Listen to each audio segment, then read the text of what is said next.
అలాగే సీనియర్ సంపాదకులు తెరకపల్లి రవి గారు సిద్ధంగా. రవి గారు నమస్తే సార్. నమస్తే Varma. Sir OG mania Pawan ఫ్యాన్స్కి పూనకాలు ఫుల్ జోష్లో ఉన్నారు. పవన్ కళ్యాణ్ గారిని ఫ్యాన్స్ ఎలా చూడాలనుకుంటున్నారో అలాగే సుజిత్ చూపించాడు అని. సో ఓజీ మీద మీ కామెంట్స్. అంతవరకు అయితే పూర్తి ఏకాభిప్రాయం ఉంది. అంటే ఫ్యాన్స్కి పూనకాలు లేకపోతే వాళ్ళంతా ఊగిపోతూ ఉన్నారు. పవన్ కళ్యాణ్కు సుజిత్ దర్శకుడు రాసిన ప్రేమలేఖ అని హిందుస్థాన్ టైమ్స్ ఇస్తున్న రివ్యూ. నేను ఇంకా సినిమా చూడలేదు కాబట్టి మీడియా లేదా ఓవరాల్ వాతావరణం గురించి చెప్తున్నాను నేను. సో చాలా స్పష్టంగా ఫ్యాన్స్ని దృష్టిలో పెట్టుకొని ఎలివేషన్స్ అన్నీ ఎలా చేయాలి, టాప్ లెవెల్ ఎలివేషన్స్ ఆయుధాలతో ఆయన చూపించటం, చాలా కాలం తర్వాత మళ్ళీ అలా తీసుకొచ్చారు అని. దానికి తగినట్టే ఓపెనింగ్స్ కూడా చాలా భారీ ఎత్తున వచ్చినట్టుగా కూడా స్పష్టంగా కనిపిస్తుంది.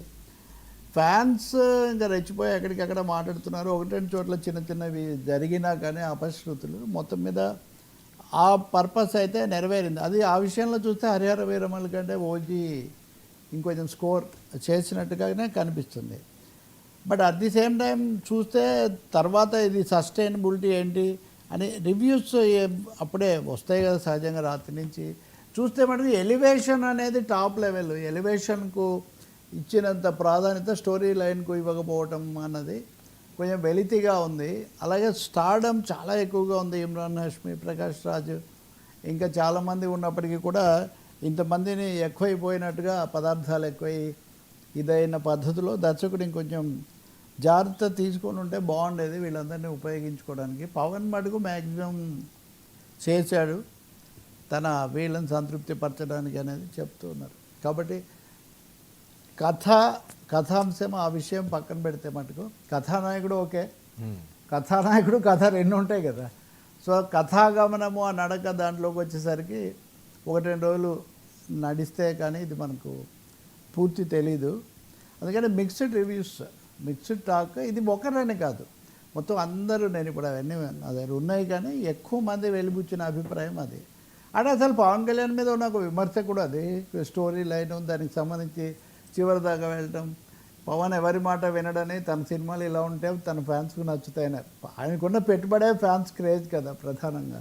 సో ఆ కోర్ ఫ్యాన్స్ని సాటిస్ఫై చేయటం అన్నది ప్రేమలేఖ రాసావు, ఫ్యాన్స్ బాగా ఊగిపోతున్నారు, అంతవరకు బాగానే ఉంది. కానీ వైడర్ ఆడియన్సు, లాంగ్ టర్మ్ సస్టైనింగు అది ఎలా ఉంటుంది అనేది ఒక ప్రశ్న. ఇంకొకటేమో కొంచెం స్టోరీ లైన్ గతంలో కూడా ఇలాంటి ఒకటి రెండు, ఇప్పుడు అజ్ఞాతవాసిలో కదా కనపడకుండా మళ్ళీ వచ్చినట్టు ఈరోజు ఇది.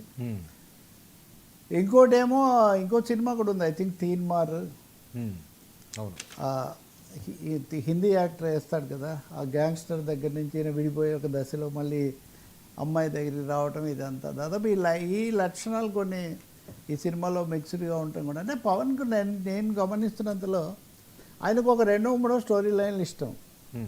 ప్రతి కథలో మిగతావి అటు ఇటు ఏం చేసినా కానీ ఆ కథ మళ్ళీ అల్టిమేట్గా అక్కడికే పోతూ ఉంటుంది. కథ ముఖ్యం కాదు, నన్ను చూడడానికే ప్రేక్షకులు వస్తారు అన్నది ఆయన అభిప్రాయం, ఆయన మీద దర్శకుల యొక్క అభిప్రాయం కూడా. అందుకనే దాని మీదే సుజిత్ ఎక్కువ ఫోకస్ పెట్టినట్టుగా కనిపిస్తుంది. బట్ ఓవరాల్గా చూస్తే మటుకు ఇంకా కొంచెం నిరీక్షించాలి.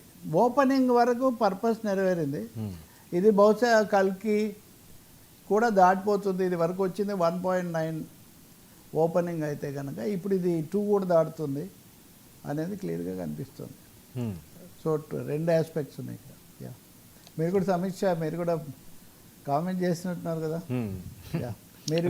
ఫ్యాన్స్కి ముందుగా మనం ఏంటంటే వాళ్ళు అభిమానులకి ఇంకా పవన్ అలా చూస్తే చాలు, పవన్ ఎప్పటి నుంచి ఎలా చూడాలనుకుంటున్నాం, ఈ మధ్యకాలంలో అలా చూడలేదు, సుజిత్ బాగా చూపించాడు అన్నది వాళ్ళ ఫ్యాన్స్. ఓకే, ప్రేక్షకులు ఎలాగా దాన్ని ఆదరిస్తారో, ఎన్ని కోట్లు చేస్తారో, ఏం వెళ్తుంది అన్నది మొదటి రోజే మనం డిసైడ్ చేయలేం. కాబట్టి ఇప్పటి వరకు ఉన్నది మాత్రం పవన్ని వేరే షేప్లో చూపించారని.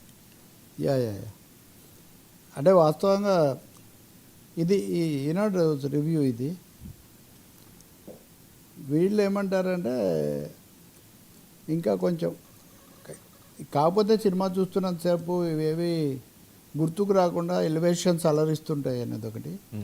తండ్రి కొడుకుల తరహా అనుబంధంతో కనిపించే ప్రకాష్ రాజ్ పవన్ కళ్యాణ్ల మధ్య భావోద్వేగ కోణాన్ని ఇంకాస్త బలంగా ఆవిష్కరించాల్సింది. పవన్ కళ్యాణ్ ప్రకాష్ రాజ్ నటించడం కూడా ఒక ప్రత్యేకత కదా వాస్తవంగా రాజకీయంగా వాళ్ళు ఇదవుతున్నటువంటి పరిస్థితుల్లో. సో కొంచెం సెకండ్ హాఫ్లో ఉన్నటువంటి తీరు అన్నది కథ పట్టు దాంట్లో కొంచెం జాగ్రత్త తీసుకోవాల్సిందన్నారు. ఒకటే మీరు అన్నట్టు ఎలివేషన్స్ నచ్చి బాగా కాస్త బాగానే ఉంది అనుకుంటే నడక ఒక విధంగా ఉంటుంది. లేదంటే హార్డ్ కోర్ ఫ్యాన్స్ ఒక దశ అయిపోయిన తర్వాత మళ్ళీ సెకండ్ స్టేజ్ వస్తుంది. ఈ సమస్య పవన్ సినిమాలకు చాలా వాటికి గతంలో కూడా వచ్చింది. చూద్దాం మరి అల్టిమేట్గా మనం ఇంకా ఇప్పుడిప్పుడే ఉంది కాబట్టి. అంటే హరిహర వీరమల్లు నుంచి కాస్త ఎవరైతే ప్రేక్షకులు ఉన్నారో వాళ్ళు కాస్త అసహనం ఇబ్బంది పడ్డారు. అయ్యో సినిమా పోయింది మా బాసు అని చెప్పి. సో దాన్ని అయితే మించిపోయింది, వాళ్ళకి మళ్ళీ ఒక జోష్ ఒక ఊపు ఇచ్చినట్టు ఉంది అని. ఫస్ట్ అంటే మళ్ళీ ఆయన ఇప్పుడు ఒకటండి, హరిహర వీరమల్లు ఆ జోనర్ ఆయనది కాదు, ఆ పాలిటిక్స్ ఆయన కాదు. ఆయన ఏదో రాజకీయాల కోసం పెట్టుకుంది. క్రిష్ చెప్తాడు కదా మూల కథ, క్రిష్ మొదలుపెట్టింది. అసలు అది నేను రాసిన కథ కాదని. దాంట్లో కొన్ని అనేకం కృత్రిమత్వం అలాంటివి రావడం వల్ల అది వాళ్ళు